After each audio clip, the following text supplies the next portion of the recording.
Well, some medical news for you on this Tuesday morning. Physical activity, not only good for the body, of course, it can also boost brain power. A new study highlights the academic benefits of exercise for kids and teenagers. Here in studio, talk a little bit more about this, the implications. CTV's medical consultant, Dr. Marla Shapiro. So what did this research determine here? You know, it's important research given the fact that so many public schools have moved away from exercise and after-school activities, and it is a consensus statement from 24 different countries, including North America, that looks at all the literature that clearly says that physical activity not only boosts the obvious that we think about physical health, cardiorespiratory health, but brain power, academic health, self-esteem, motivation, a lot of benefits that we honestly do not often think about when we think about exercise. Yeah, what do you think is really going on in all of this?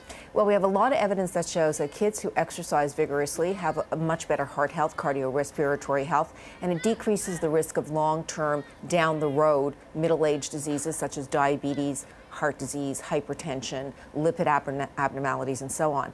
But part of the exciting research shows that it doesn't matter if it's moderate or if it's vigorous or even if it's a little bit of exercise, it really does make a difference long-term in lots of the metabolic markers that we look at.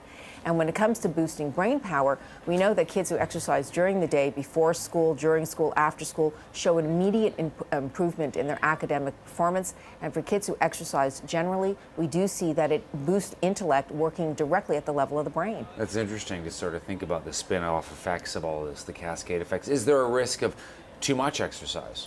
Well, there's always a risk of too much anything. So I think that, you know, what we're talking about with kids is often that we're not worried so much about that because we don't see that in kids. Right. You know, but when we think about the spin-off in terms of emotional quotient, intellectual quotient, overall physical activity in terms of metabolic skills, intellectual skills, self-esteem, team building, it's something that we need to get back to doing, really encourage our kids and recognize that it is as equally important as sitting in the classroom. You said something about that, about team building, and it strikes me that there is also this dimension of life skills, building those kind of things. Absolutely. It's so important. So, you know, with the responsibility of being in a sport with a group, being responsible to your team to show up, do your part, integrate, be able to have good communication skills, you know, life skills that you need to succeed generally.